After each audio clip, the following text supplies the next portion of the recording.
नमस्कार दोस्तों, स्वागत है आप सभी का एक और नए वीडियो में। आज हम यूनिट सेकंड इस वीडियो में पूरी तरह से कंप्लीट कर देंगे प्रोजेक्ट मैनेजमेंट एंड एंटरप्रेन्योरशिप की।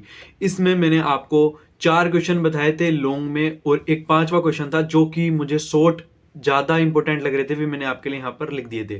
फर्स्ट यूनिट ऑलरेडी हम चैनल पर कंप्लीट कर चुके हैं, अगर आपने वो वीडियो नहीं देखी तो अभी जाके देख सकते हैं।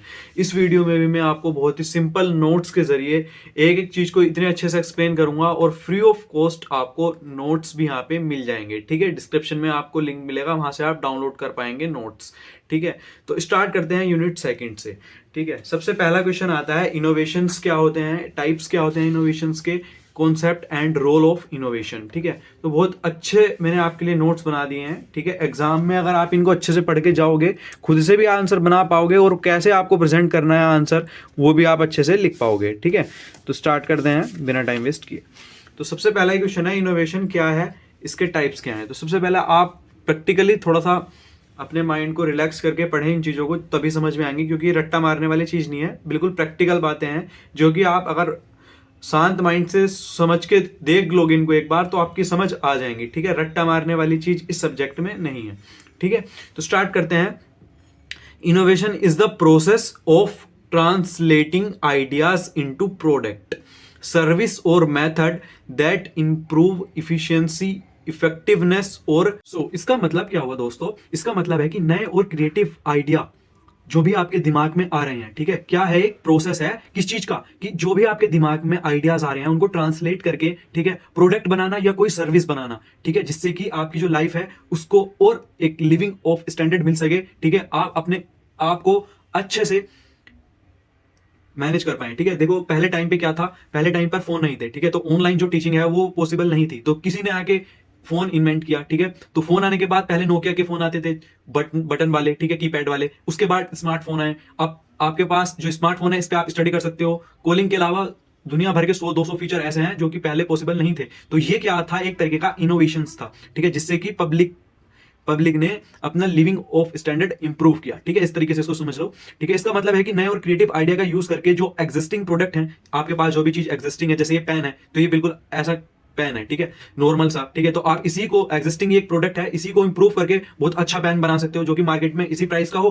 ठीक है, और लेकिन इससे अच्छा हो तो आपका भी प्रोडक्ट सेल बिकेगा। ठीक है, को इंप्रूव करके नया प्रोडक्ट लॉन्च कर सकते हो या कोई भी नई सर्विस या प्रोडक्ट मेथड डेवलप कर सकते हो। तो वो चीज क्या होगी, हमारी इनोवेशन, उसको हम क्या बोलेंगे, इनोवेशन। ठीक है, तो अब मेन फोकस जो हमारे इनोवेशन का होता है वो किस चीज पर होता है, पुरानी प्रॉब्लम को सोल्व करना या कोई नई प्रॉब्लम है उसको सोल्व करना। ठीक है, पुराने काम को बेहतर बनाना। ठीक है, मेन हमारा मोटिव यही होता है कि हम इनोवेशन क्यों कर रहे हैं, या तो कोई पुरानी हमारी प्रॉब्लम चली आ रही है उसको हम सोल्व कर रहे हैं। ठीक है, आज जब प्रॉब्लम सोल्व कर रहे हैं तो हम कोई प्रोडक्ट या सर्विस देंगे जिसको हम बेच के पैसा कमाएंगे। पुराने काम को बेहतर बनाना। ठीक है, एकदम नई चीज का आविष्कार करना। ठीक है, जैसे कि ये 3 पॉइंट सबसे मेन है। अब इंपोर्टेंस देख लेते हैं इनोवेशन की क्या है। ठीक है, इंप्रूव इफिशियंसी, मतलब क्या करता है, इफिशियंसी को इंप्रूव करता है। ठीक है, हेडिंग बनानी है आपको, बस लिख देना है अपने अकॉर्डिंग, अपनी लैंग्वेज में बना के। मैं हिंदी में बता दे रहा हूँ जिससे कि आपका टाइम कम लगे। ठीक है, और आपको समझ में आए। आपको जो फ्री नोट्स मिलेंगे आप खुद से भी बना के लिख पाओगे। बस ये हेडिंग अच्छे से एग्जाम के लिए याद कर लेना दोस्तों। काम जल्दी व आसान होता है। ठीक है, इंप्रूव एफिशिएंसी का मतलब क्या है, हम जल्दी से किसी भी काम को कर सकते हैं इसकी मदद से, और काम भी आसान हो जाता है जब हम नए नए इनोवेशन करते हैं तो। ठीक है, इकोनॉमिक ग्रोथ से मतलब क्या है, आइडिया से बिजनेस और इंडस्ट्रीज ग्रो करते हैं। ठीक है, जैसे कि हमारे पास पहले इंडिया में परमाणु बम नहीं थे। ठीक है, तो अमेरिका की हमको जो वो थी बातें माननी पड़ती थी, तो एपीजे अब्दुल कलाम जो थे उन्होंने हमारे परमाणु बम का जो भी वो था वो किया था। ठीक है, प्रशिक्षण बोलते हैं जिसको। ठीक है, तो जिससे कि हम भी एक स्ट्रॉन्ग पावर बन पाए। ठीक है, पूरे वर्ल्ड में। ठीक है, तो ये क्या हुआ, उन्होंने इनोवेट किया, उन्होंने मेहनत की। ठीक है, जिससे कि हमारी इकोनॉमिक ग्रोथ भी हुई। ठीक है, हम अदर जो कंट्रीज थे उनकी सोसाइटी लेवल पे जाके खड़े हो पाए। ठीक है, कॉम्पिटिटिव एज, और यहाँ पे इसी का उदाहरण एक नहीं है, करोड़ों एग्जांपल हैं इसी तरीके के। ठीक है, आप कुछ भी आपको दिमाग में आ रहा है आप लिख सकते हो बना के भी। ठीक है, कॉम्पिटिटिव एज क्या हो, जो कंपनीज अपने कॉम्पिटिटर से आगे रहती हैं। ठीक है, ये competitive as. Make life easier, नई टेक्नोलॉजी और प्रोडक्ट्स लोगों के लिए हेल्पफुल होते हैं। ठीक है, जैसे कि मैंने बताया हेल्पफुल किस तरीके से होते हैं। ठीक है, पहले एक जगह से दूसरी जगह बात करने के लिए आदमी को खुद चल के जाना पड़ता था, पत्र लिख के भेजने पड़ते थे। अब क्या हो रहा है, कॉल कर देते हैं डायरेक्ट। ठीक है, तो फोन पे बात हो जाती है। तो ये क्या हुआ, इनोवेशन से हमारा लाइफ इजियर हुआ। ठीक है। अब यहाँ पे रियल लाइफ एग्जांपल भी में आप लिख सकते हैं कि स्मार्टफोन हो गए, ठीक है, ऑनलाइन शॉपिंग हो गई, इलेक्ट्रिक कार हो गई, और फ्यूचर में इतनी चीजें आ रही हैं जो आप सोच भी नहीं सकते, आज के 10 साल बाद वो चीजें शायद आ जाए, ठीक है। तो यहाँ पे आप इलेक्ट्रिक कार अभी देख रहे हो कि यार इंडिया में तो पॉसिबल नहीं है, ठीक है, लेकिन क्या पता आगे जाके पॉसिबल हो जाए, ठीक है। तो इस तरीके का आप कंक्लूजन भी आपको बता देता हूं। इनोवेशन एक ऐसा प्रोसेस है जो दुनिया को नए लेवल पर ले जाता है। इससे सिर्फ नए आइडिया नहीं मिलते, बल्कि लाइफ और काम करने का भी एक सरल तरीका मिल जाता है, ठीक है। तो ये हमारा क्या हुआ, इनोवेशन हुआ, ठीक है। अब हम देखते हैं types of innovation. Types of innovation में मैं आपको काफी सारे टाइप्स बताऊंगा, इसके 8 से 10 टाइप्स, आप आराम से 5 से 7 टाइप्स इसके एग्जाम में एक्सप्लेन कर देना। पहला ही है प्रोडक्ट इनोवेशन। प्रोडक्ट इनोवेशन क्या होता है, एक नए प्रोडक्ट को बनाना या किसी एग्जिस्टिंग प्रोडक्ट को बेहतर बनाना। दोस्तों एक बात और बता दूं, लिखने का जो तरीका होगा इस पेपर में उसी पे ज्यादा आपको करना है, ठीक है, ध्यान देना है, ठीक है। अब यहाँ पे करना क्या है आपको, जैसे कि आप हेडिंग डालोगे प्रोडक्ट इनोवेशन, जब भी आप लिखोगे अपनी लैंग्वेज में इसको, ठीक है, तो वहां पे एग्जांपल और ऐड कर देना, ठीक है। मेरे कहने से एग्जांपल जब आप ऐड करोगे तो आपके जो मार्क्स हैं वो ज्यादा आएंगे, ठीक है। एग्जांपल ऐड करने में होगा कुछ नहीं, इसमें सोचना ही है बस, कुछ भी एग्जांपल आप लिख सकते हो अपने दिमाग से बना के, ठीक है, आपको समझ आ जाएंगे। प्रोडक्ट इनोवेशन में क्या हुआ, एक प्रोडक्ट को बनाना या किसी एग्जिस्टिंग प्रोडक्ट को और बेहतर बनाना। जैसे पहले ही मैंने एग्जांपल के तौर पे लिख दिया है, पहले हमारे पास कीपैड फोन्स होते थे, ठीक है, उनको हमने कैसे बदला, स्मार्टफोन में बदल दिया, ठीक है, टच वाले फोन्स आ गए हमारे पास, ठीक है। उसके बाद अब हमारे पास नॉर्मल कार है, अब फ्यूचर में जाके क्या हो जाएगी, इलेक्ट्रिक कार है, अब भी चल रही है, जैसे टेस्ला हो गया चाइना में, लेकिन इंडिया में इसका क्रेज थोड़ा कम है, जो कि इन्वायरमेंट फ्रेंडली भी है, ठीक है, हमारी इन्वायरमेंट को भी ये नुकसान नहीं पहुंचाता, ठीक है। तो ये भी एक तरीके का प्रोडक्ट इनोवेशन है। अब आता है प्रोसेस इनोवेशन। प्रोसेस में क्या आता है, काम करने के तरीके, प्रोडक्शन मेथड में सुधार करना, ठीक है, जैसे कि फैक्ट्रीज में मैनुअल काम की जगह रोबोट्स का यूज करना, ठीक है। जोमेटो स्विगी का जीपीएस सिस्टम इसका एक प्रैक्टिकल उदाहरण है, जो कि डिलीवरी को फास्ट और एक्यूरेट बनाता है, ठीक है। तो जैसे अभी आप देख रहे होंगे कि एआई आ चुका है, ठीक है, जो घंटों का काम वो मिनटों में करके दे रहा है, ठीक है। तो इस तरीके के फ्यूचर में, ठीक है, जो मैनुअल काम है वो रोबोट से कराना, ठीक है, और जो कम पैसा ले, ठीक है, और काम भी अच्छा करके दे। तो ये हमारा क्या आता है, प्रोसेस इनोवेशन के अंदर आता है। सर्विस इनोवेशन में क्या आता है, सर्विस को और यूजर फ्रेंडली और इफिशिएंट बनाना। इसमें क्या सबसे पहला उदाहरण आता है, जैसे कि ओला व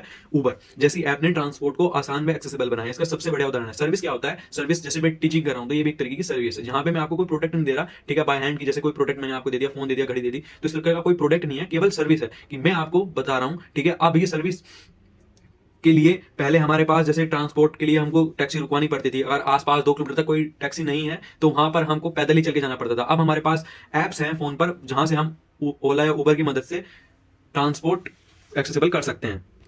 सो दोस्तों उसके बाद आता है हमारा ई बैंकिंग ने लाइन में लगकर बैंकिंग करने की जगह ऑनलाइन बैंकिंग सर्विस को भी इंट्रोड्यूस किया। तो ये भी सारा हमारा सर्विस इनोवेशन के अंदर ही आता है। उसके बाद हम देखते हैं फोर्थ पॉइंट। फोर्थ पॉइंट में आता है बिजनेस मॉडल इनोवेशन। तो इसमें क्या होता है, जैसे कि बिजनेस चलाने का तरीका बदलना और नए कस्टमर को अट्रैक्ट करना, ठीक है। इसका बिल्कुल मेन जो उदाहरण है आसानी के साथ समझ में आएगा वो है अमेजोन, ठीक है। इसने बिजनेस करने का तरीका भी बदला, ठीक है, और जो नए कस्टमर थे उनको भी अपनी तरफ अट्रैक्ट किया, ठीक है। जैसे कि अमेजोन ने रिटेल शॉपिंग का अल्टरनेटिव एक ग्लोबल ई कॉमर्स प्लेटफॉर्म बनाकर एक नया उदाहरण, एक नया इनोवेशन मार्केट में लॉन्च किया, ठीक है। अब ये है क्या, इस पे जाके आप कोई भी दुनिया का प्रोडक्ट ऑर्डर कर सकते हो ऑनलाइन, ठीक है, वो आपके घर आ जाएगा प्रोडक्ट, जबकि आपको रिटेल शॉपिंग करने के लिए खुद दुकान पे जाना पड़ता था, ठीक है। तो एक तरीके का इनोवेशन है उन लेजी लोगों के लिए जो कि घर से बाहर नहीं निकलना चाहते, ठीक है। तो एक मिनट थोड़ा सा जूम कर लेता हूँ।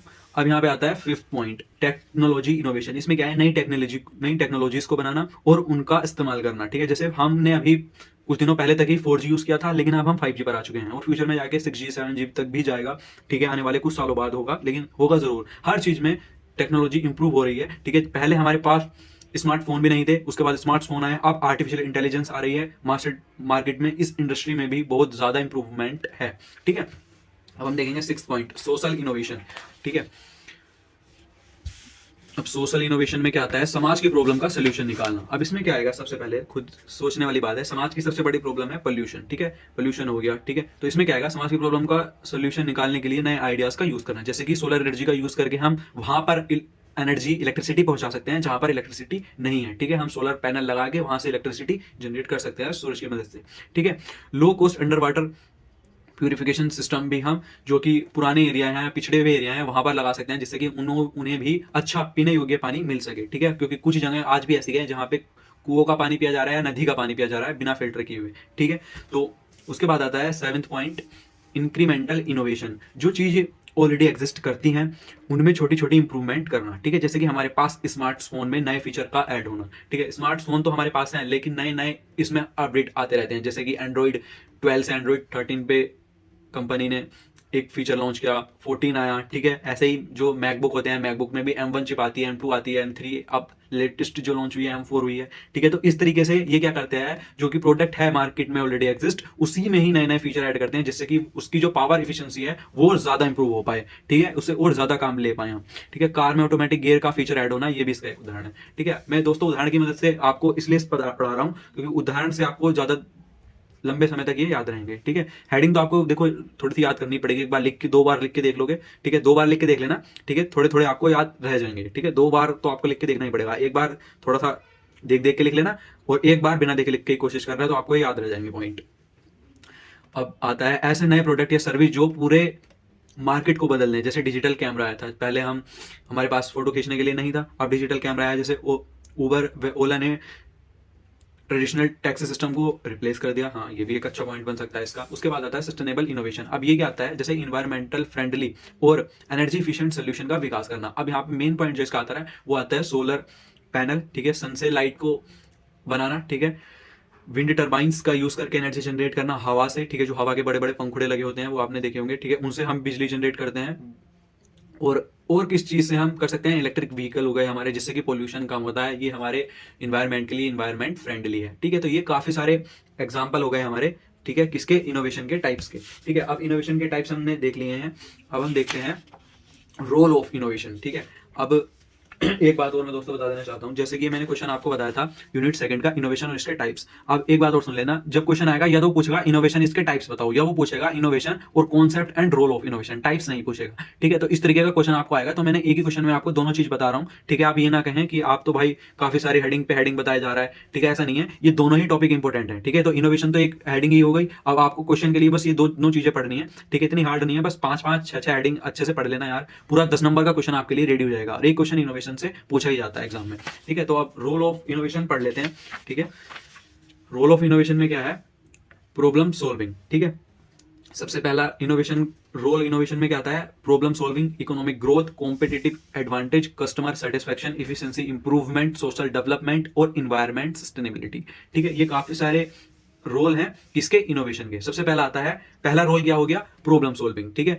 जो भी हमारी इनोवेशन पुरानी और चैलेंजिंग प्रॉब्लम का सोल्यूशन नए आइडिया से निकालना, ठीक है, तो ये हमारी प्रॉब्लम सॉल्विंग में आता है, ठीक है। मतलब इनोवेशन पुरानी और चैलेंजिंग जो भी हमारी प्रॉब्लम थी उनका सोल्यूशन नए आइडिया से निकालना, ठीक है, ये हमारा प्रोसेस क्या होगा, प्रॉब्लम सॉल्विंग, ठीक है। इसमें पोल्यूशन को रिड्यूस करने के लिए हम इलेक्ट्रिक व्हीकल का यूज कर सकते हैं, तो ये भी एक सोल्यूशन है एक प्रॉब्लम का, ठीक है। आप ये कहोगे एग्जांपल सेम सेम से लग रहे हैं, भाई सेम है और क्या लिखोगे, यही है एग्जांपल, बस थोड़ा सा आपको रोल ऑफ इनोवेशन में कुछ हेडिंग में चेंज करना है, ठीक है। अंदर आप अच्छे से बना के लिख पाओगे, एग्जांपल भी कुछ चीजों में सेम ही है, ठीक है। इकोनॉमिक ग्रोथ में क्या आता है, जब एक इंडस्ट्री और टेक्नोलॉजी डेवलप होती है तो इकोनॉमिक को ग्रोथ करने व जॉब क्रिएट करने में हेल्प करता है, ठीक है। जैसे कि आईटी सेक्टर है आपका, ठीक है, आईटी सेक्टर की ग्रोथ ने नए जॉब्स निकाले, नई अपॉर्चुनिटी क्रिएट की, ठीक है। उसके बाद आता है कॉम्पिटिटिव एडवांटेज, ये यहाँ पे कोरोना में सबसे ज्यादा इंप्रूव हुई और लोगों का ज्यादा ध्यान गया आईटी सेक्टर की तरफ, ठीक है, जो कि उनको रिमोट जॉब, घर से जॉब करने के लिए जब मिली तो लोगों ने इसी को प्रेफरेंस देनी स्टार्ट कर दी। अब जैसे कि आप देख सकते हो सीएससी में सबसे ज्यादा एडमिशन हो रहे हैं पिछले कुछ सालों में, ठीक है, बीटेक में, ठीक है। और यहाँ पे आता है कॉम्पिटिटिव एडवांटेज, मतलब कंपनी जो इनोवेशन करती हैं वो अपने कॉम्पिटिटर से अलग रहती हैं। जैसे टेस्ला ने इलेक्ट्रिक कार में ऑटोमेटिक और नए फीचर रखे, ठीक है। अब यहाँ पे टेस्ला की जो कार है वो इलेक्ट्रिक व्हीकल में सबसे टॉप पर है, ठीक है, सबसे टॉप पर है, ठीक है। उसके बाद आता है कस्टमर सेटिस्फेक्शन, इसमें क्या आता है, इनोवेशन से नए और बेटर प्रोडक्ट मिलते हैं जो कस्टमर की नीड को पूरा करते हैं और उनकी सेटिस्फेक्शन को भी इंप्रूव करते हैं। जैसे कि अमेजोन ने घर पर ही प्रोडक्ट डिलीवर किए, ठीक है, तो इससे कस्टमर का जो लेजी कस्टमर था हमारा उसे बहुत बढ़िया सेटिस्फेक्शन मिला कि भाई उठना ही नहीं पड़ा, घर ही प्रोडक्ट आगे चल के पैसे दे दिए, प्रोडक्ट ले लिया, ठीक है, और प्रोडक्ट भी वो आया जो हमने पसंद किया था, ठीक है। तो इस तरीके का हमारा एक पॉइंट बन सकता है कस्टमर सेटिस्फेक्शन का, ठीक है। इफिशियंसी इंप्रूवमेंट, अभी आता है इनोवेशन से काम ज्यादा इफिशियंट, फास्ट और ईजी हो जाता है, ठीक है। जैसे कि आपने देखा होगा फैक्ट्री ऑटोमेशन, यहाँ पर हम रोबोट्स आर्म का यूज करते हैं कार को मैन्युफैक्चर करने के लिए, प्रोडक्ट्स को बनाने के लिए, ठीक है। और अब तो नई जो टेक्नोलॉजीज आ रही हैं जैसे एआई, तो उनमें भी हमारा काफी टाइम जो इफिशियंसी है वो फास्ट और इजी हो जाता है काम लेना, ठीक है। सोशल डेवलपमेंट में क्या आता है, इनोवेशन से सोसाइटी को नए रिसोर्स और सोल्यूशन मिलते हैं, जैसे कि हेल्थ इनोवेशन, ठीक है, सोलर एनर्जी, ये इस तरीके के सोशल जो डेवलपमेंट में आता है जो कि सोसाइटी के लिए जरूरी है चीजें, ठीक है, वो सारी चीजें इस पॉइंट में आ सकती हैं। उसके बाद आता है इन्वायरमेंटल सस्टेनेबिलिटी, मतलब इन्वायरमेंट फ्रेंडली और सस्टेनेबल सोल्यूशन डेवलप करने में भी ये मदद करता है, ठीक है। इनोवेशन। इससे हम इलेक्ट्रिक व्हीकल बना सकते हैं, विंड एंड सोलर पावर बना सकते हैं। ठीक है, ये एक ही पॉइंट, एक ही उदाहरण आपको काफी सारे पॉइंट में देखने के लिए मिला, लेकिन ये अच्छे से हेडिंग आपको बना के लिखनी है। ये सब मेन पॉइंट है रोल ऑफ इनोवेशन के। ठीक है, अब दोस्तों हम देख लेते हैं कुछ next question. Management skill for entrepreneur and managing for value creation. ठीक है, अब यहाँ पे मैंने दूसरा क्वेश्चन में क्या करा है, दूसरा क्वेश्चन बस इतना सही आपके लिए लिख दिया, मेन पॉइंट लिख दिए। ठीक है, क्योंकि ये सारी चीजें मैं अगर हिंदी में दोबारा लिख के पढ़ाता तो इसका कोई मतलब नहीं था, ये मैं पहले पढ़ा चुका हूँ। ठीक है, अंदर की बातें इसकी। ठीक है, मैं एक बार ऐसी आपको क्लियर कर देता हूँ। आपसे एक 10 मार्क्स का क्वेश्चन पूछा जा सकता है कि मैनेजमेंट स्किल्स क्या होती हैं फॉर एंटरप्रेन्योर के लिए, and managing for value creation में क्या आएगा। आपको मैंने 2 पॉइंट बना दिए, एक तो मैनेजिंग स्किल पूछे तो आपको ये 7 पॉइंट बना के अच्छे से एक्सप्लेन करना है। मैनेजिंग फॉर वैल्यू क्रिएशन पूछे तो ये 6 पॉइंट अच्छे से बना के लिखना है एग्जाम में। मैनेजिंग स्किल में क्या आता है, सबसे पहला आता है एंटरप्रेन्योर के लिए कि लीडरशिप स्किल होती है वो एंटरप्रेन्योर के अंदर होनी चाहिए। मतलब लोगों को, जो उसकी टीम है उसको अच्छे से मैनेज कर पाए। ठीक है, डिसीजन ले पाए, अच्छे से डिसीजन मेकिंग स्किल भी हो उसके पास। ठीक है, फाइनेंशियल मैनेजमेंट भी कर पाए। फाइनेंशियल मैनेजमेंट ऐसा होता है कि अपने जो उसका पैसा है कहाँ इन्वेस्ट करना है, कहाँ से कितना पैसा आना है, ठीक है, किसको कितना पैसा देना है, कच्चा मटेरियल कहाँ से आएगा। ठीक है, तो जो हमने प्रोडक्ट बेचा है उसका पैसा हमको कैसे मिलेगा, सारी चीजें, टैक्स, जितनी भी चीजें हैं, सारा फाइनेंशियल मैनेजमेंट एक एंटरप्रेन्योर देखता है। इस वाले पॉइंट में आप उसको एक्सप्लेन कर पाएंगे। टाइम मैनेजमेंट में भी आप काफी सारी चीजें लिख सकते हो, जैसे कि किस टाइम ऑफिस खुलेगा, किस टाइम ऑफिस से जाना है, किस टाइम पर कौन सा काम कौन सी टीम मेंबर को देना है। ठीक है, और किस टाइम कितनी देर बात करनी है, हमारी किस कंपनी से कितनी मीटिंग है, वो सारा टाइम मैनेजमेंट के अंदर आता है। कि एक फिक्स टाइमर अच्छा से अच्छा रिजल्ट कैसे निकालें, तो टाइम मैनेजमेंट के अंदर आता है। ठीक है, उसके बाद आता है problem solving skill. Problem solving में दोस्तों सबसे बढ़िया बात है, जो कि मैंने पिछले पॉइंट में बताई थी, कि जो हमारी पुरानी चैलेंजिंग प्रॉब्लम है, ठीक है, उनका सोल्यूशन निकालना है नए नए आइडियाज से। ठीक है, वो भी एक स्किल है, होती है कि पुरानी जो हमारी प्रॉब्लम है उनको कोई सॉल्व नहीं कर पाया और उसको आप सॉल्व कर पा रहे हो और वहां से एक प्रोडक्ट या सर्विस जनरेट कर पा रहे हो, तो वो भी एक स्किल होती है किसकी, एंटरप्रेन्योर की। कम्युनिकेशन स्किल्स बहुत अच्छी होनी चाहिए एंटरप्रेन्योर की। कम्युनिकेशन से ही आप दूसरे कस्टमर को अट्रैक्ट कर पाओगे, उसका विश्वास जीत पाओगे, जिससे कि वो आगे भी आपके जो बिजनेस है उसको बता सके, जिससे कि आपके और भी ज्यादा कस्टमर आए आपके पास। नेटवर्किंग स्किल भी इसी तरह काम करती है कि आप अपने जिससे बड़े सीनियर लोगों से मिलें और उनसे नई नई चीज सीखें, उनके नेटवर्क में रहें, कि आपको अगर कोई दिक्कत पड़े तो आप उनसे बात करके अपनी दिक्कत को वहां पे सोल्व कर पाओ आसानी के साथ। ठीक है, तो ये हमारे 7 पॉइंट आते हैं, इनमें आप बहुत सारे पॉइंट अंदर बना के लिख सकते हो, जो कि मैं आपको नोट दूंगा। ये एक एक दो हेडिंग पिछले वाले पॉइंटों में भी फर्स्ट रीजन में पढ़ाए थे, वहां पे इनमें अंदर की जो बातें हैं लिखनी है वाली, वो सारी आपको मिल जाएंगी किसी न किसी पॉइंट में, इसलिए मैंने दोबारा नहीं लिखी, क्योंकि आपको ये मेनली हेडिंग अच्छे से याद कर लेनी है। आप लिख के भी दे सकते हो इन दोनों को। ठीक है, मैनेजिंग फॉर वैल्यू क्रिएशन में भी देख सकते हैं, एक बार थोड़ा ऐसे समझा देता हूँ। अंडरस्टैंडिंग कस्टमर नीड, आपको कस्टमर की नीड समझनी होगी कि कोई भी वैल्यू देने से पहले, कि भाई मैं और मेरा दोस्त आप हो। ठीक है, आप एक इंडिविजुअल हो, मैं एक इंडिविजुअल हूँ, आपको वैल्यू क्रिएट करवानी है। तो सबसे पहले मैं अगर आपसे पूछूं कि भाई आपकी नीड क्या है, ठीक है, आप कहोगे कि भाई एग्जाम के लिए हमारे लिए वीडियो क्रिएट करके दे। ठीक है, तो मेरा सबसे पहला क्या हुआ, अंडरस्टैंडिंग कस्टमर नीड, कि मैं आपकी नीड को अंडरस्टैंड कर पाऊं। ठीक है, कि आपको क्या चाहिए। ठीक है, इनोवेशन फॉर वैल्यू क्रिएशन, ठीक है, आपको अब खुद से जो कस्टमर की नीड समझ के एक वैल्यू क्रिएट करनी पड़ेगी, कुछ ना कुछ देना पड़ेगा सर्विस या प्रोडक्ट बना करके। ठीक है, उसके बाद इफिशिएंट रिसोर्स यूटिलाइजेशन, जो भी आपके पास रिसोर्स हैं पड़े हुए, ठीक है, उनको इफेक्टिवली इफिशिएंट वे में अच्छे से यूटिलाइज करना। ठीक है, अपने टाइम को बिना वेस्ट किए। ठीक है, उसके बाद आता है स्ट्रेटेजिक प्लानिंग। अब स्ट्रेटेजिक प्लानिंग में क्या आता है, सबसे बढ़िया बात आती है इसमें कि आप अपना टाइम को एक गोल के साथ जोड़ देते हो। ठीक है, स्ट्रेटेजी बना लेते हो। ठीक है, कि इस टाइम में मुझे ये वाला गोल अचीव करना है, चाहे वो शॉर्ट टर्म गोल हो या लॉन्ग टर्म गोल हो। ठीक है, आप स्ट्रेटेजी से अपनी सारी दिक्कतों को दूर कर सकते हो। ठीक है, जो भी आपके बिजनेस में आ रही है, आप एक स्ट्रेटेजी प्लान कर सकते हो कि इसके ये एडवांटेज हैं, ये डिसएडवांटेज हैं, हम ये करेंगे तो ये रिजल्ट आएंगे और ये करेंगे तो ये रिजल्ट आ सकते हैं। उसकी पॉसिबिलिटी आप डिजाइन कर लेते हो स्ट्रेटेजी में। ठीक है, अपनी। उसके बाद आता है कॉन्टिन्यूस इंप्रूवमेंट। आपको कॉन्टिन्यूस इंप्रूवमेंट चाहिए होगी अपने बिजनेस में। ठीक है, जिससे कि आप और भी ज्यादा। लास्ट पॉइंट आता है मॉनिटरिंग एंड इवैल्यूएशन, मतलब आप अच्छे से अपने प्रोडक्ट को मॉनिटरिंग करें, अच्छे से इवैल्यूएट करें नए नए प्रोडक्ट। तो ये हमारा सेकंड क्वेश्चन यहीं पे पूरा होता है। नेक्स्ट उसमें हम देखेंगे यहाँ पे थर्ड वाला क्वेश्चन। ठीक है, तो अभी वीडियो का यहाँ तक देख लिया तो प्लीज लाइक कर देना, चैनल को सब्सक्राइब कर लेना, और नेक्स्ट वीडियो में क्या क्या इंप्रूवमेंट चाहते हैं, अगर आपको कुछ चीजें समझ नहीं आ रही तो कहाँ पे आप इंप्रूवमेंट चाहते हैं वो भी कमेंट करके बता सकते हैं। ठीक है, और बढ़ते हैं अगले नेक्स्ट क्वेश्चन पर। तीसरा क्वेश्चन आता है दोस्तों, concept of identifying business opportunity entrepreneurial idea generation. ठीक है, इस क्वेश्चन में भी हम 2 तरीके से लेके चलेंगे।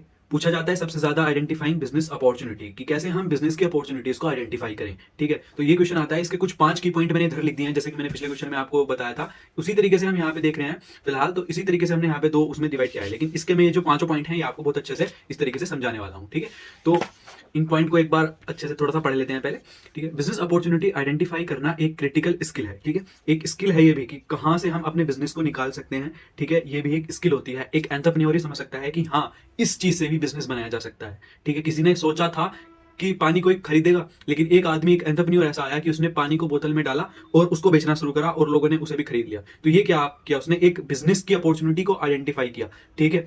तो ये भी एक क्या है, स्किल है, क्रिटिकल स्किल है, जो एक एंटरप्रेन्योर को अपने बिजनेस को स्टार्ट करते वक्त या उसकी ग्रोथ को प्लान करते वक्त सबसे जरूरी चीज होती है, ठीक है। अब जैसे कि की point of identifying business opportunity है, बीओ बिजनेस अपॉर्चुनिटी है, ठीक है। पहला आता है मार्केट रिसर्च, की मार्केट में क्या क्या हो रहा है, ठीक है। कौन किस चीज को प्रोवाइड कर रहा है, क्या चीज की नीड है, किन चीजों का गैप है मार्केट में, वो सारी चीजें हम इसमें पढ़ेंगे। कस्टमर पेन पॉइंट क्या है, इमर्जिंग ट्रेंड्स क्या है, कॉम्पिटिटिव एनालिसिस क्या है, टेक्नोलॉजी एडवांसमेंट में क्या आएगा, ठीक है। उसके बाद आते हैं की point of entrepreneurial idea generation, ठीक है। इसमें भी कई सारी चीज आते हैं। पहला आता है ब्रेनस्टॉर्मिंग, मतलब सोच विचार करना, प्रॉब्लम सॉल्विंग अप्रोच, ठीक है, आइडिया स्क्रीनिंग, मार्केट गैप और मर्जिंग इंडस्ट्रीज, ठीक है। तो ये सारे पॉइंट, पांच के पांचों दोनों तरीके के पॉइंट बहुत अच्छे से हम समझने वाले हैं, ठीक है। तो बने रहे वीडियो में, वीडियो को लाइक कर देना अभी तक नहीं किया तो, ठीक है। तो दोस्तों अब देखना की point of identifying business opportunity, काफी इंपोर्टेंट क्वेश्चन है, अच्छे से पढ़ लेना इसको। पहला आता है मार्केट रिसर्च। इसमें क्या लिखेंगे आप, मार्केट रिसर्च से आपको पता चलता है कि कस्टमर की नीड क्या है, ठीक है, वो क्या चीज मांग रहा है मार्केट में जाकर के, ठीक है, उनकी प्रॉब्लम क्या है, ठीक है, मार्केट में किस चीज की कमी है, ठीक है। तो इसमें आप एग्जांपल में लिख सकते हैं, अगर आप देखते हैं कि लोगों को हेल्थ कॉन्शियस रहते हैं काफी, ठीक है, तो आप हेल्थ फूड प्रोडक्ट्स का बिजनेस कर सकते हैं, ठीक है। ये काफी बढ़िया बिजनेस है और चलेगा भाई। अगर आपके आसपास में भी 10 दुकानें हैं, अगर आप 11वीं भी खोल के बैठ जाओगे तो ये फूड वाला बिजनेस ऐसा है कि वो, अगर आप हेल्थ कॉन्शियस बोर्ड लगा के बेचोगे कि हमारा हेल्दी फूड है, हम ये चीजें यूज कर रहे हैं, ठीक है, तो आपका बिजनेस भी चल जाएगा वहां पे जाके, ठीक है। अगर आप देख रहे हो कि लोग वहां पे आकर के बिजनेस कर रहे हैं, तो आपके लिए भी एक अपॉर्चुनिटी यहां से निकलती है। कस्टमर पेन पॉइंट, अब इसमें क्या लिखोगे, जब आप मार्केट में लोगों की प्रॉब्लम को समझते हैं जाकर के, ठीक है, तो आप उनके पेन पॉइंट पर फोकस कर सकते हैं, ठीक है, फोकस ऑन पेन पॉइंट्स। अब यहाँ पे कैसे हुआ, जैसे कि जोमेटो और स्विगी ने फूड डिलीवरी घर पर ही भेजना स्टार्ट कर दिया, ठीक है, कि लोग नहीं जा पा रहे होटल्स में, या जा भी पा रहे हैं तो वो अपने पास वाले में जा रहे हैं, और जो बढ़िया होटल है वो अपना बैठ के खाली बैठे हैं कि यहाँ तक कोई आ ही नहीं पा रहा। तो यहाँ पे स्विगी और जोमेटोज ने क्या किया, अपनी ऐसी वो बनाई जिससे कि वो फूड डिलीवरी सर्विस को भी ले स्टैब्लिश कर पाए, ठीक है, क्योंकि लोगों को घर बैठे ऑर्डर करने की सुविधा मिली, ठीक है। तो ये भी एक अपॉर्चुनिटी फाइंड की स्विगी और जोमेटो ने, ठीक है।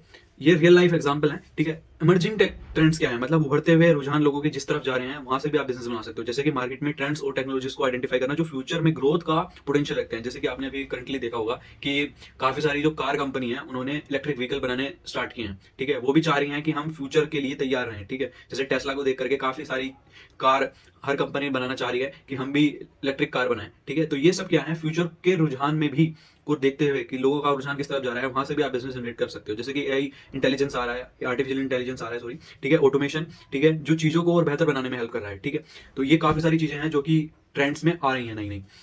उसके बाद फोर्थ पॉइंट में आएगा कॉम्पिटिटिव एनालिसिस, मतलब अपने कॉम्पिटिटर की स्ट्रेंथ क्या है, मतलब उसकी शक्तियां क्या क्या हैं, कहां से वो क्या चीज कर पा रहा है और क्या उसकी वीकनेस है, ठीक है, को समझकर अपने बिजनेस को डिफरेंशिएट करना जरूरी होता है, ठीक है, अपने और बिजनेस को बढ़ाने के लिए, ठीक है। ये भी इसका आइडेंटिफाइंग बिजनेस अपॉर्चुनिटी में मेन पॉइंट है कि कॉम्पिटिटर तुम्हारे क्या कर रहे हैं, उनकी स्ट्रेंथ, उनकी वीकनेस क्या है, उसको भी एनालाइज कर लेना है अपने बिजनेस को स्टार्ट करने से पहले, ठीक है। तो ये एक बढ़िया तरीका होता है अपनी जगह मार्केट में बनाने के लिए, ठीक है। कॉम्पिटिटर की डिलीवरी सर्विस स्लो है तो आप फास्ट डिलीवरी करके मार्केट में अपना स्थान ले सकते हैं, ठीक है। जैसे कि कोई, जैसे ब्लिंकिट है, वो मिनटों घंटों में सामान लाके दे रहा है, ठीक है, और जो अमेजोन है वो 1-2 दिन बाद सामान लाके देता है, ठीक है। तो ये सब क्या है, ये सब फास्ट डिलीवरी की वजह से ही कंपनी उठी है, वरना अमेजोन को सब जानते हैं, ब्लिंकिट को हर कोई नहीं जानता। ये शहरों में ही चलती है बेसिकली। ब्लिंकिट से हम जल्दी से जल्दी सामान मंगा सकते हैं, ठीक है, जिन शहरों में है वहां पे आ जाता है, ठीक है, वहां पे टाइम दिखा देता है कितने टाइम में आएगा और आ जाएगा, ठीक है।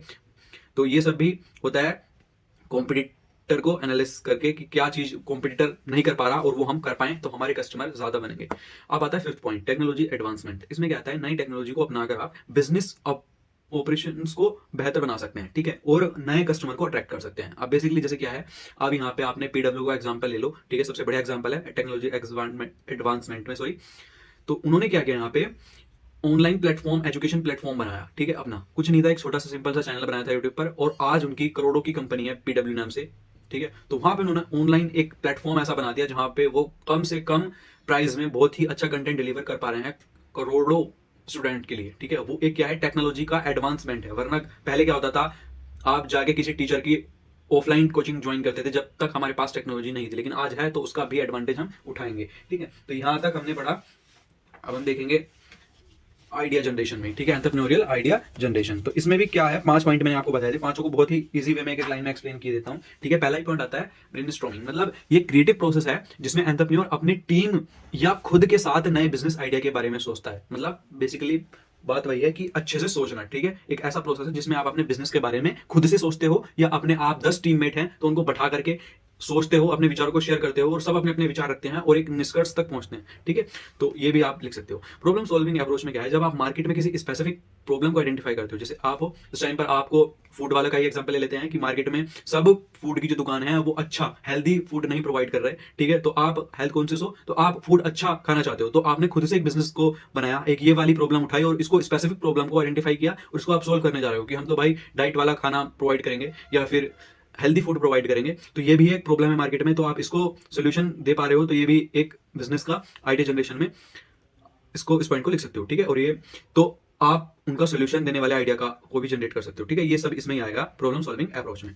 उसके बाद आता है आइडिया स्क्रीनिंग। अब आइडिया स्क्रीनिंग में क्या आता है, एंटरप्रेन्योर को हर आइडिया को वैल्यूएट करना पड़ता है कि वो कितना फेसिबल है और मार्केट में उसका पोटेंशियल कितना है। बेसिकली सबसे बढ़िया बात क्या होती है आइडिया स्क्रीनिंग की, कि आप वैल्यूएट कर पाते हो चीज़ों को। ठीक है, अगर आप कोई सा बिजनेस स्टार्ट कर रहे हो, तो फूड वाला ही बिजनेस आप स्टार्ट कर रहे हो, तो आप वहां पे देखोगे कि आपको सामान कहाँ से लेना है, किस किस मटेरियल की, किस किस इक्विपमेंट की, किस किस चीज की आपको जरूरत है। आपको मैन पावर की जरूरत पड़ेगी, आप बनवाएंगे खाना, ठीक है, आप डिलीवर करेंगे, ठीक है, या फिर आप जहां पर भी खोलेंगे आपको चाहिए होगा स्पेस, ठीक है, जगह चाहिए होगी, एरिया अच्छा चाहिए होगा। तो वो सब हम एंटरप्रेन्योर वैल्यूएट करता है आइडिया स्क्रीनिंग में। ठीक है, तो इस चीज को आप रख सकते हो कि मार्केट में इसका पोटेंशियल भी है या नहीं। ठीक है, तो सब बातें आ जाती है। उसके बाद आता है 4th पॉइंट, मार्केट गैप्स। अब मार्केट गैप्स में क्या आएगा, मार्केट में जो गैप्स हैं उनको आइडेंटिफाई करके नए बिजनेस आइडिया को जनरेट करना।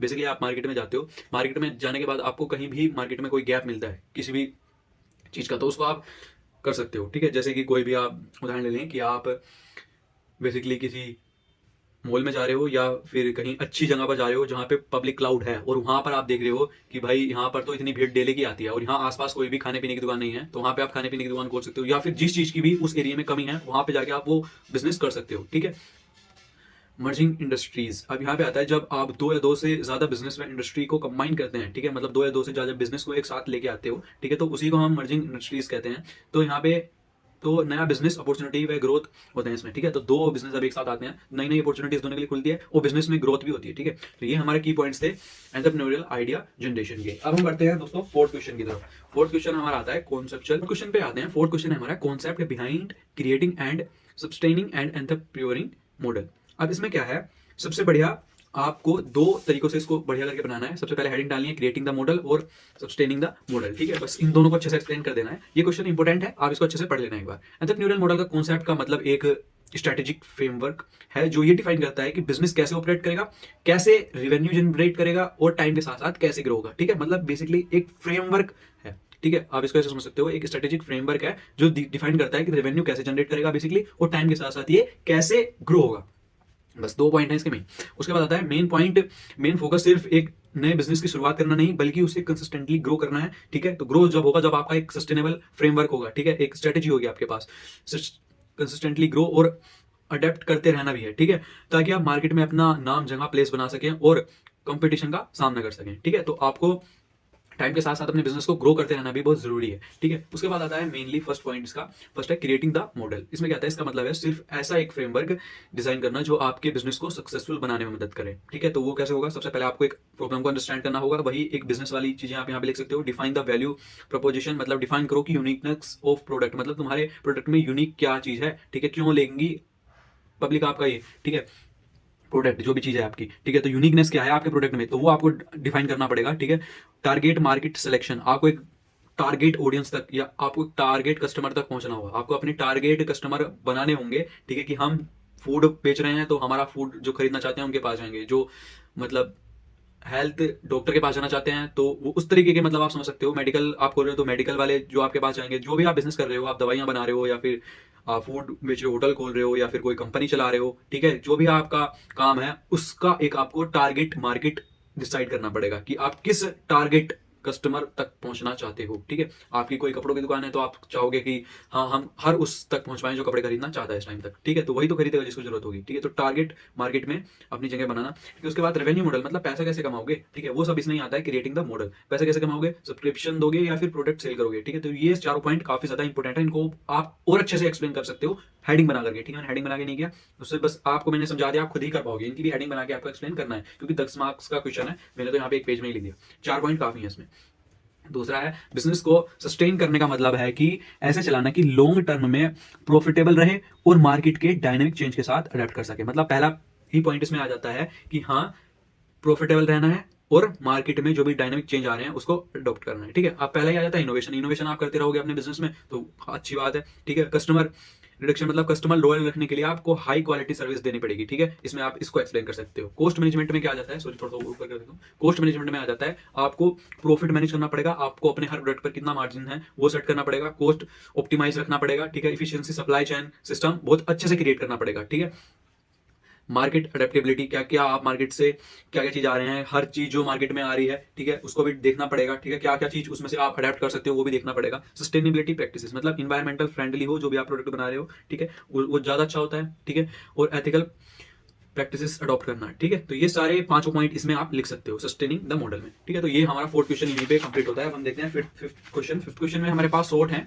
3 ही। ठीक है, तीनों शॉर्ट हैं, काफी इंपॉर्टेंट है, तो थोड़ा थोड़ा आइडिया ले लेते हैं। बिजनेस मॉडल, बिजनेस मॉडल क्या है। बिजनेस मॉडल एक स्ट्रेटेजिक प्लान है जो डिफाइन करता है कि बिजनेस कैसे वैल्यू क्रिएट करेगा, कैसे डिलीवर करेगा और कैसे रेवेन्यू जनरेट करेगा। तो यही हमारा बिजनेस मॉडल होता है कि ये डिफाइन करता है कि वैल्यू कैसे क्रिएट करनी है, उसको डिलीवर कैसे करना है एंड उससे रेवेन्यू कैसे जनरेट करना है। ठीक है, तो ये सब एक स्ट्रेटेजिक प्लान होता है। ठीक है, अब आता है इसका मेन फोकस होता है कस्टमर की नीड को समझकर और इफेक्टिवली उसको फुलफिल करना। ठीक है, सबसे पहले आप कस्टमर की नीड को समझें और उसको इफेक्टिवली फुलफिल करके अपना बिजनेस बनाएं। ठीक है, जैसे कि इस एग्जांपल जरूर लिख देना हर उसमें। तो एग्जांपल में आप ई कॉमर्स वेबसाइट लिख सकते हो, अमेजोन ई कॉमर्स या फ्लिपकार्ट भी लिख सकते हो। ठीक है, तो ये क्या है, एक बिजनेस मॉडल है जिन पर से आप सामान मंगाते हो। ठीक है, उसके बाद आता है मैनेजरियल स्किल। ठीक है, तो ये क्या होता है, इसका एक क्वेश्चन मैं बता रहा हूं आपसे, 10 मार्क्स में भी शायद आ जाए। ठीक है, 10 मार्क्स में किस तरह आएगा, तो मैनेजरियल स्किल पूछ लेगा, उसके साथ एक 5 नंबर का क्वेश्चन ये पूछ लेगा और 5 नंबर में वैल्यू क्रिएशन आपको लगा देगा। ठीक है, तो ये एक 10 नंबर का क्वेश्चन बन जाएगा। ठीक है, इस तरीके से भी कभी कभी यूनिवर्सिटी में क्वेश्चन आ जाते हैं। ठीक है, इंपॉर्टेंट टॉपिक है इसलिए मैंने इसका 2 नंबर का भी लिख दिया।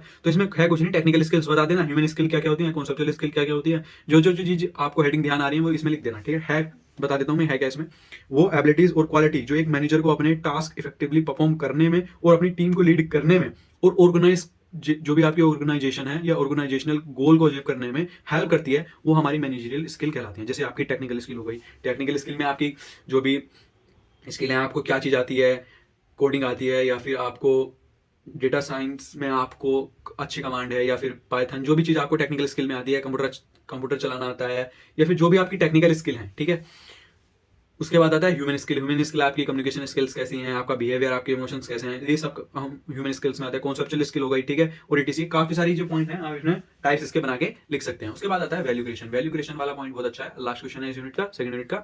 Value creation, customer, stakeholders और सोसाइटी के लिए ऐसी चीजें बनाना जो उनके लिए मीनिंगफुल हो और बेनिफिशियल हो। 2 वर्ड का अच्छे से ध्यान रखना, एक तो मीनिंगफुल होनी चाहिए जो भी आप वैल्यू क्रिएट कर रहे हो, और बेनिफिशियल हो, किसके लिए, कस्टमर, स्टेक होल्डर और सोसाइटी के लिए, जिससे अदर कस्टमर भी अट्रैक्ट हो। ठीक है, अब इसके की पॉइंट, की एलिमेंट आप बोल सकते हो, लिख सकते हो 4-5 point. Understanding customer need, deliver unique benefits, quality product और service, economic and social impact. ठीक है, तो ये हमारे 4 पॉइंट आते हैं इसमें। तो आज हमने यहाँ पे सेकंड यूनिट पूरी तरह से दोस्तों कंप्लीट कर ली है। ठीक है, अब हम देखेंगे नेक्स्ट वीडियो में 3rd यूनिट, 4th यूनिट और 5th यूनिट। नोट्स इनके तैयार हैं, चैनल पर जल्दी से जल्दी मैं वीडियो लाने की कोशिश करूंगा। और भी आपको किसी अदर सब्जेक्ट के अगर वन शॉट चाहिए तो आप चैनल पे कमेंट कर सकते हो। आपको हमारे पढ़ाने का तरीका अच्छा लग रहा हो तो एक कमेंट जरूर कर देना हल्का सा। ठीक है, और इसमें क्या इंप्रूवमेंट चाहते हो वो भी बता देना। अगर आपको किसी चीज की कमी लगी तो, अच्छे लगे तो भी बता देना।